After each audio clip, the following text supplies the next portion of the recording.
اللہ کے نبی فرمایا کہ تمہارا رب بہت حیا والا ہے. اس کو حیا آتی ہے کہ جب کوئی اس کا غلام، اس کا بندہ ہاتھ اٹھا کے اس سے دعا مانگے اور وہ ہاتھ خالی لٹا دے، تو اللہ تعالیٰ کو حیا آتی ہے کہ اللہ تعالیٰ کسی انسان کے ہاتھ خالی نہیں لٹاتے. وہ بڑی بزرگی اور حیا والے ہیں. امیجن کریں ایک فقیر شخص آپ سے عاجزی سے ہاتھ اٹھا کے مانگ رہا ہے. ہم جو کہ خود فقیر ہیں اور غریب ہیں اور بالکل نکارے ہیں، نہ ایمان ہے نہ کچھ ہے ہمیں بھی ترس آئے تو اور ہم کچھ نہ کچھ دے دیتے ہیں اسے کہ اس نے ہاتھ پھیلائے میرے سامنے. تو جو مالک الملک ہے اور بادشاہوں کا بادشاہ ہے اور جسے خزانے اتنے کہ اندازے ہی کوئی نہیں، اس سے جب اللہ کوئی انسان ہاتھ اٹھا کے دعا مانگتا ہے تو اللہ کی بھی نے کہا کہ اللہ کو حیا آتی ہے کہ وہ ان ہاتھوں کو خالی لٹا دیں، تو اس لیے وہ خالی نہیں لٹاتے اور اس کو لازمی کچھ نہ کچھ دیتے ہیں. اور اللہ کے وسلم اپنے ہاتھوں کو اپنے کندھوں کے برابر اٹھاتے اور اپنے ہاتھوں کی جو ڈائریکشن تھی وہ اپنے چہرے کی طرف کرتے ہیں.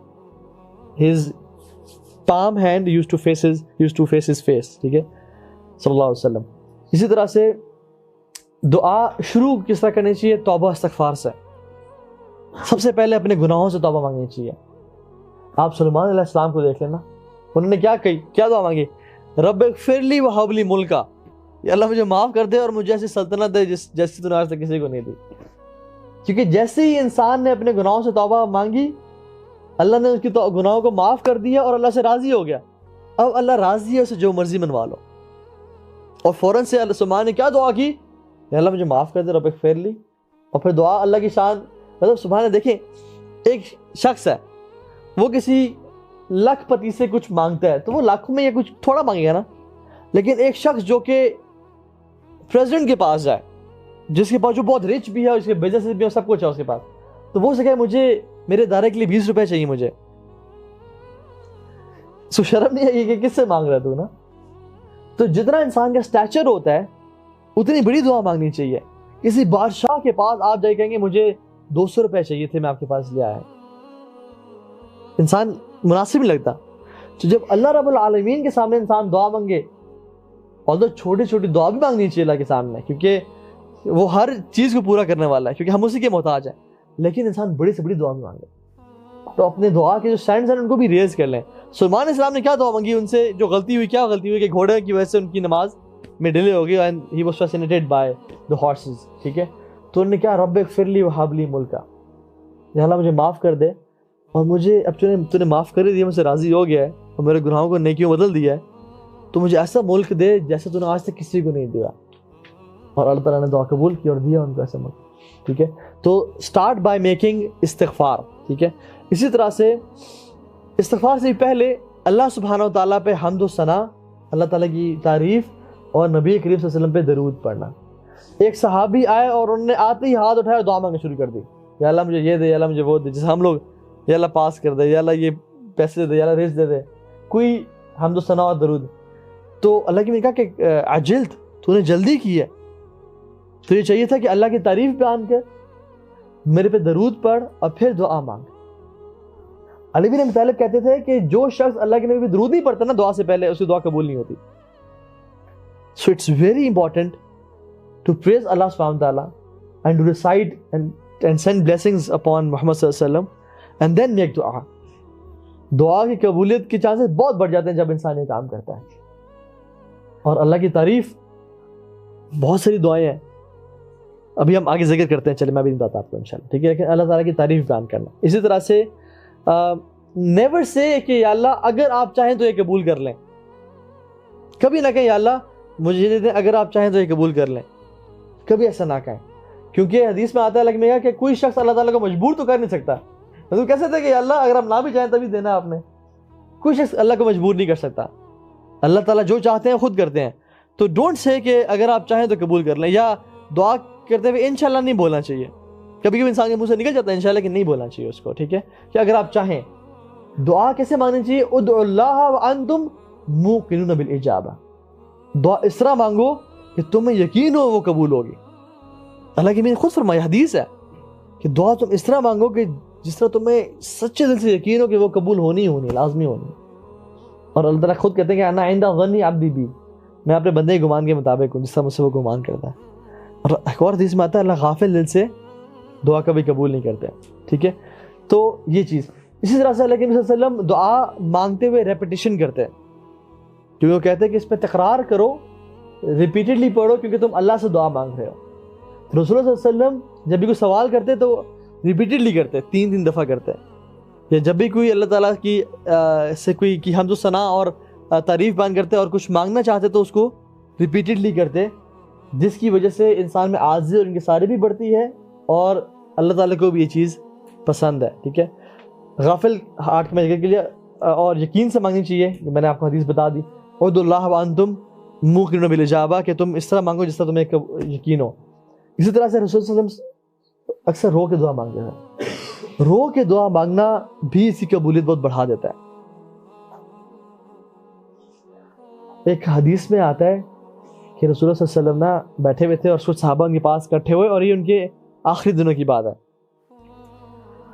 تو انہوں نے کہا، جب صحابہ بیٹھے تو انہوں نے کہا کہ ابراہیم علیہ السلام نے دعا مانگی کہ ربی انہن اضللن کثیر من الناس فمن تبعنی فانہ منی ومن عصانی فانک انت الغفور الرحیم، اپنے لوگوں کے لیے دعا مانگی کہ یا اللہ، آپ یہ جو میری قوم کے لوگ ہیں انہوں نے اکثر لوگوں کو گمراہ کیا کیونکہ یہ دین پہ نہیں آئے، جس نے میری اطاعت کی وہ تو میرے میں سے ہے، لیکن جس نے میری نافرمانی کی تو آپ بڑے غفور رحیم ہیں۔ انبیاء کا دل دیکھیں آپ، جس نے تو میری اطاعت کی وہ تو میرے میں سے ہے، ومن عصانی فانک انت الغفور الرحیم، جس نے مجھے نہیں بھی مانا نا آپ تو بڑے غفور رحیم ہیں۔ اور پھر کہا اللہ کہ عیسیٰ علیہ السلام نے دعا مانگی اللہ تعالیٰ سے کہ ان تعذبہم فانہم عبادک وَإِن تَغْفِرْ لَهُمْ فَإِنَّكَ أَنْتَ الْعَزِيزُ الْحَكِيمُ، اگر یا اللہ آپ ان کو عذاب دینا چاہیں تو یہ آپ کے بندے ہیں، لیکن اگر آپ معاف کرنا چاہیں تو آپ ہر چیز پر قادر ہیں، بڑی حکمت والے ہیں۔ اور کہتے ہیں کہ اور میرے لیے تو اللہ کی میں نے ہاتھ اٹھایا اور کہا کہ یا ربی امتی امتی، یا ربی امتی امتی، اور وہ رونے شروع ہو گئے۔ تو اللہ سبحانہ تعالیٰ کو جلال آیا اور اللہ تعالیٰ نے جبریل علیہ السلام کو بھیجا کہ پوچھو محمد صلی اللہ علیہ وسلم کو کیا چیز رلا رہی ہے، اور اللہ تعالیٰ ہر چیز جانتے ہیں۔ تو اللہ تعالیٰ محمد صلی اللہ علیہ وسلم نے کہا کہ اللہ سے پوچھ کیا کہ میرے جانے کے بعد میری امت کے ساتھ کیا کریں گے؟ تو جبریل گئے اور جبریل نے اللہ تعالیٰ سے پوچھا اور اللہ تعالیٰ نے جواب دیا اور کہا کہ بتایا کہ اِنَّا سَنُرْضِيكَ فِي أُمَّتِكَ وَلَا نَسُوءُكَ، ہم آپ کو آپ کی امت کے حوالے سے راضی کر دیں گے اور ان کو کبھی بھولیں گے نہیں۔ اور اللہ کے نبی رو رہے تھے اس حالت میں۔ اب یہ اس سے 2 چیزیں ہمیں سمجھ آتی ہیں سبحان اللہ، ایک تو رونا دعا میں، عاجزی انکساری اختیار کرنا، اور دوسری بات اللہ کے نبی صلی اللہ علیہ وسلم کی ہمارے لیے دعا۔ واللہ اگر ہم ساری زندگی بھی سجدے میں گزار دیں کہ ہم اللہ کے نبی کی امت میں سے ہیں اور انہوں نے جو ہمارے لیے دعائیں کی، ہم شکر ادا نہیں کر سکتے۔ تو کبھی کبھی نا 2 نفل پڑھیں شکرانے کے کہ الحمدللہ ہم امت محمدیہ میں سے ہیں، جن کی تعریف، جن کی عظمت، جن کا پاک ہونا اللہ تعالیٰ نے خود بیان کیا، جن کی نگاہوں کا پاک ہونا، وما زاغ البصر وما غوا، خود بولا، جن کی زبان کی پاکیزگی، وما ينطق عن الهوى ان هو الا وحی یوحی، جن کا جو ہے نا جلسہ اور جن کی پریزنس اللہ تعالیٰ نے پاک قرار دی، جن کی امت کے بارے میں کہا کہ کنتم خیر امت اخرجت للناس، تو محمد صلی اللہ علیہ وسلم یہ وہ ہستی ہیں کہ جنہوں نے ہمارے لیے دعائیں کی، اور اللہ تعالیٰ نے کہا کہ انا سنردیک فی امتک ولا نسوءک، ہم آپ کو راضی کر دیں گے آپ کی امت کے معاملے میں، اور ہم ان کو بھولیں گے نہیں، ہم ان کو بھلائیں گے نہیں۔ اور یہی وجہ ہے کہ آج ہم اتنے گناہوں میں ہیں، لیکن ہمیں بندر و خنزیر نہیں بنایا جا رہا اور ہمیں تباہ نہیں کیا جا رہا، یہ رسول اللہ صلی اللہ علیہ وسلم کی دعائیں ہیں۔ اسی طرح سے دعا کرتے ہوئے اللہ تعالیٰ کے نام لینا، اللہ تعالیٰ خود کہتے ہیں وَلِلَّهِ الْأَسْمَاءُ الْحُسْنَى فَادْعُوهُ بِهَا، اللہ کے تمام خوبصورت نام ہیں، ان کے ذریعے دعا مانگو۔ تو اللہ تعالیٰ کے نام یا حی یا قیوم یا رحمان یا ذا الجلال والاکرام، یہ دعائیں کرتے کرتے یہ ان کے نام پکارنا، ٹھیک ہے۔ ایک حدیث میں آتا ہے ایک شخص نے کہا یا ذا الجلال والاکرام، ایک صحابی نے کہا، تو اللہ کے نے کہا کہ تم نے اللہ تعالیٰ کے ایسے ناموں کا ذکر کیا ہے کہ اگر اس کے بعد تم جو دعا مانگو وہ قبول ہوگی۔ اور یہ صرف ان صحابی کے لیے نہیں تھا، یہ ہم سب کے لیے ہے۔ جو شخص کہتا ہے یا ذا الجلال والاکرام، اس کے بعد جو دعا مانگے گا وہ قبول ہوگی، ایکسیپٹ ان دعاؤں کے جو کہ حرام دعائیں ہیں، جیسے کسی کے لیے برا چاہنا یا کسی کی قطع تعلق کی لیے دعا کرنا یا کوئی ایسی بری دعا کرنا، ایکسیپٹ ان دعاؤں کو، ٹھیک ہے۔ اسی طرح سے ایک صحابی نے کہا کہ لا الہ الا انت سبحانک انی کنت من الظالمین، تو اللہ کی نے کہا کہ تم اس کے بعد بھی جو دعا کرو گے وہ قبول ہوگی، کیونکہ یہ اتنی امیزنگ اسٹیٹمنٹ ہے، بلکہ حدیث میں بھی آتا ہے کہ جو شخص میرے بھائی یونس کی دعا مانگے گا اور اس کے بعد جو دعا کرے گا وہ دعا لازمی قبول ہوگی، اور وہ کیا ہے؟ لا الہ الا انت سبحانک انی کنت من الظالمین۔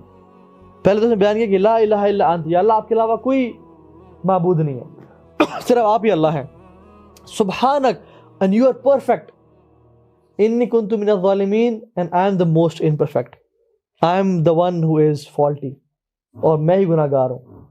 تو اللہ آپ کے علاوہ کوئی بات کے لائق نہیں ہے، آپ پاک ہیں اور میں گناہ گار ہوں۔ جو شخص یہ کہے گا نا اس کی دعا لازمی قبول ہوگی۔